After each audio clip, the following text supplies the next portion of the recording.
It'd be very late again, but whatever. Anyway, I thought I'd do a video response to Fred, who I haven't talked to in a while. And I'm not walking and talking, because it's late and it's raining. But whatever. So Fred did a video titled something like, We're All Antinatalists. Sort of stating that everybody's got some standards for measuring when life is worth it, or when it's suitable to play games with the consciousness thing.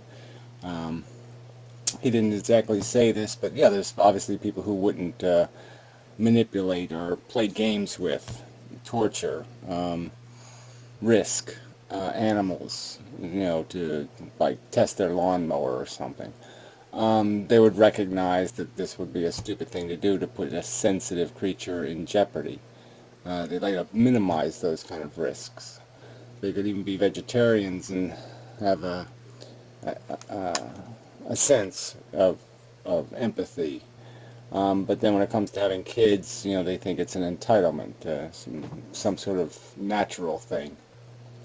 Saw a video today by some girl who was basically just spouting that same old kind of jargon, like people need to do this, or it's their nature, you can't change it, and you can't do anything, and it's moot, and you're just like, what's that have to, first off, what does it have to do with anything? What does it have to do with describing the truth? Nothing. And I think it is kind of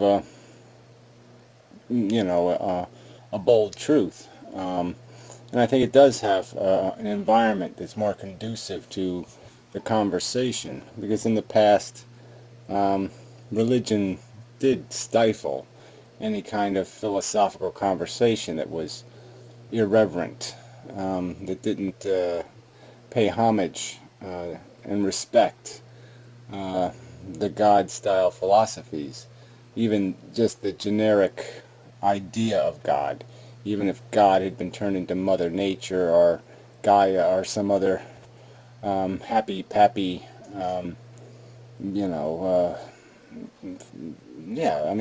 whatever, an invention of ignorance. So anyway, the argument goes something like this, that, theists are basically all atheists when it comes to the views of other people, and it's only their own belief system that they have a problem seeing the flaw in, but they can see the flaws in all the other mumbo-jumbo. And so I guess the parallel would be that a lot of people can see flaws in the circumstance of that's not a given, that it's not always right to impose life, but they can't see it from their perspective, as if they were going to duplicate their circumstance or better their circumstance in some way, that they would just assume that life would be better. I think the whole point is that people don't have any natural conversational tools. There's no natural, it's not part of the natural thought process, because it's not something you're brought up on. People keep pointing out that philosophers of the past talked about this stuff. Yeah, they talked about it in a small, little cloistered group of people, but it wasn't conversation that was had on the street, or had, in any kind of public atmosphere. And that's, I think, where things can change, and where people can get get a habit of asking serious questions about our origins. Questions most people don't ask, because they're given some pat answer, like it's the way things are. Even if they're not religious answers, they're still self-justifying, circular reasoning kind of completions made out of just this, well, everybody else is doing it, this is what we do, this is what being human is, and we mimic each other, we mimic those popular norms and fall into those same patterns. I think it's, you could say it about almost everything that's appreciated by people. It all seems kind of arbitrary. It's not so much about what game they're playing, it's just a game, and it happens to be the game they've grown up on. So whether it's cricket or soccer or football or baseball, it's like none of them have anything of merit about them individually. It's just what you get caught up in. It's just what kind of food is to your taste, what acquired taste you acquire, what taste you acquire. And the idea is that philosophy should rise above all of this crap and be able to just say, okay, we understand it's just a game and it's an arbitrary choice. We understand it's just a soap opera, it's just a story, a movie or something else, and it's just kind of erroneous. The reasons why one appeals to one person or one appeals to another has to do with what their personal taste is, and doesn't have much to do with any real, again, merit. So anyway, where I wanted to bend the conversation was also to the point that Darwin's only been around, this whole idea of evolution, which kind of opened the door pretty wide to the idea that, oh yeah, this looks like now we have an explanation that kind of leaves God out of the game, where before there was always this mystery, this thing you had to explain. And even though Darwin didn't trace it back to a single cell, we can do that now, and indirectly demonstrate pretty conclusively what the story is here. And there's no rational, there's no room for a God as an explanation that fits any rational explanation, because a God, something more intelligent than me, would know better than to spend 4 billion years to do it the wrong way before getting it right with this human being thing that's only been around a very short time. And all the God stories obviously don't, none of that stuff makes any sense. It doesn't explain the genetics or the reality we live with, or dinosaur fossils, or any of it. So it's just stupid to waste time trying to make those stories make any sense. So anyway, I guess what I'm saying is that's sort of like antinatalism kind of is atheism 2.0. It's just taking the idea that there's no God, and when you take that idea seriously, you're kind of required now, if you don't just get caught up in some kind of social norms or some kind of social programming, you're kind of obligated now to start asking questions and start answering those questions about what we're doing here, what our origins are, what the whole game really is. And if you describe it accurately in the way it really is, it's not a good story. It's a replicating molecule. It's basically competing with itself to accomplish nothing, just to keep rewarding one thing for being a little bit better than the other thing, and doing it in some sort of Thunderdome kind of atmosphere, some sort of winner-take-all, brutal, harsh contest, to do nothing more than put a hide on a deer so they can, sleep in the rain. To do nothing but to put big giant teeth on a shark so it can more efficiently hold and rip apart its dinner. Put a big nose on something else so it can smell out and seek out something hiding from it. And we're a product of that. And our tools became the tools of war. That's how we gained our success, was not because we're individually magnificent, but because we could organize and work together and become a mob that could destroy anything in its path, anything in its way.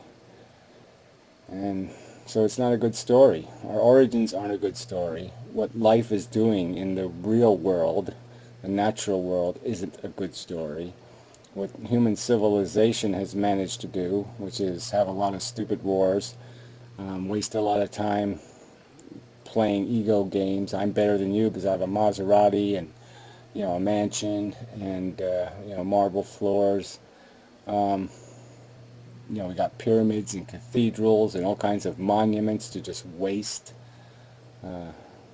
It's pitiful. So even the best part of our civilization is silly and stupid.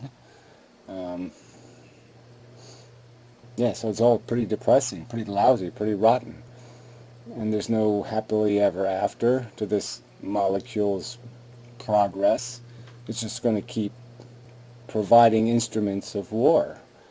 Um, and so physically we're sort of out of the game now because there's no more natural selection for us genetically. The only thing evolving is our intelligence, and there's only two parts to that are evolving.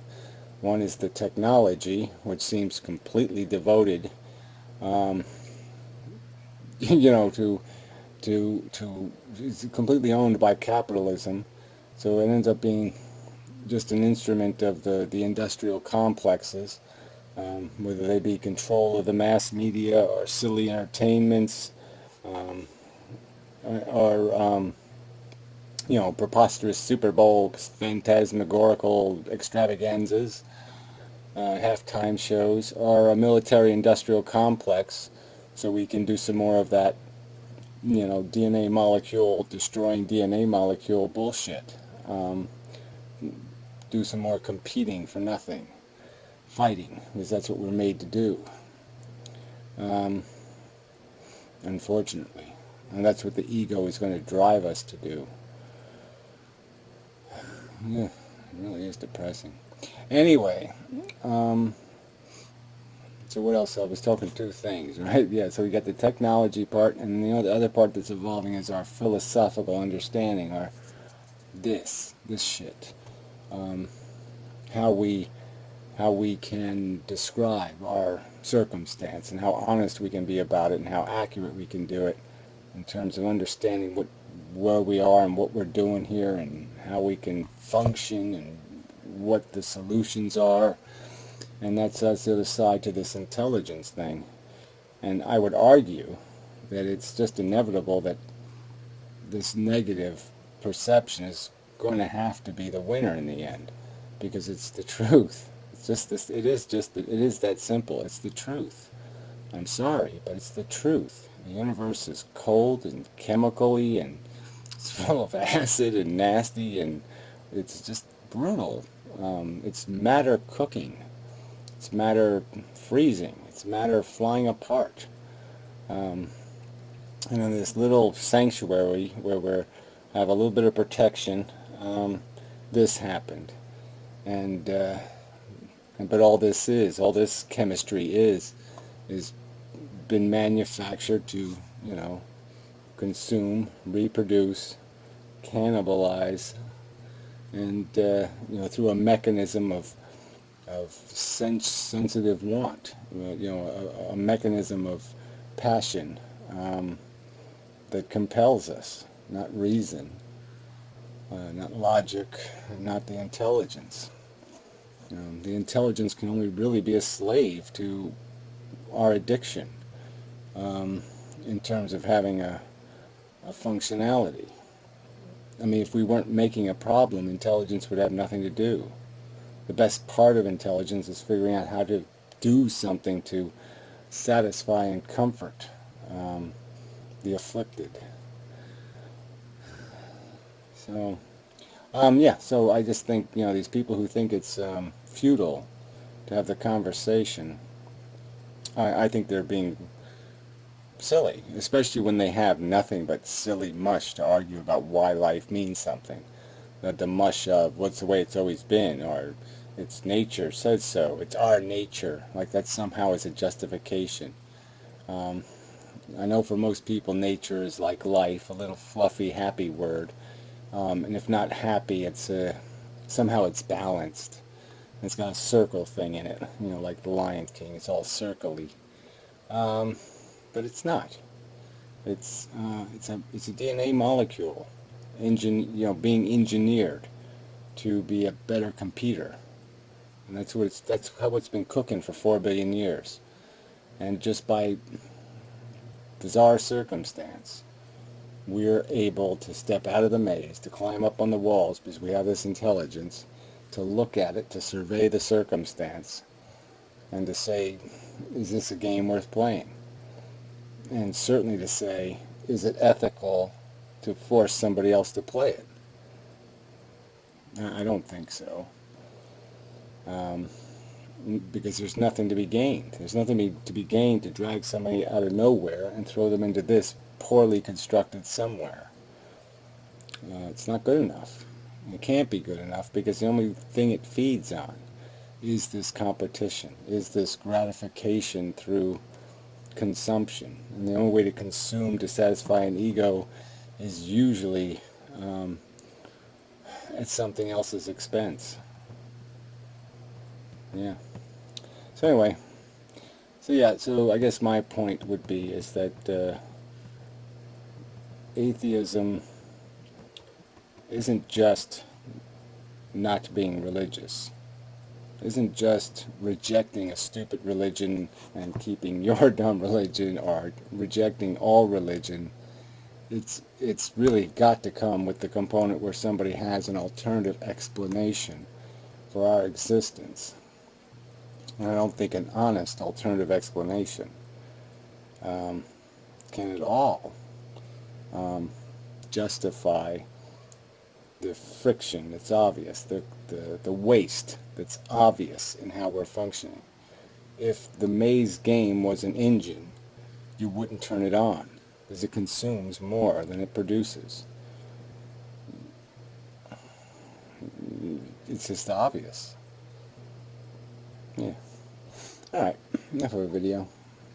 So anyway, yeah, this antinatalism word probably isn't going to work, because there are a lot of people who are just going to play games with it, like it just means reducing population, or it just means humans, or it just means something else. And no, it's a cheat of the word, because very few antinatalists who really preach the philosophy have in mind trying to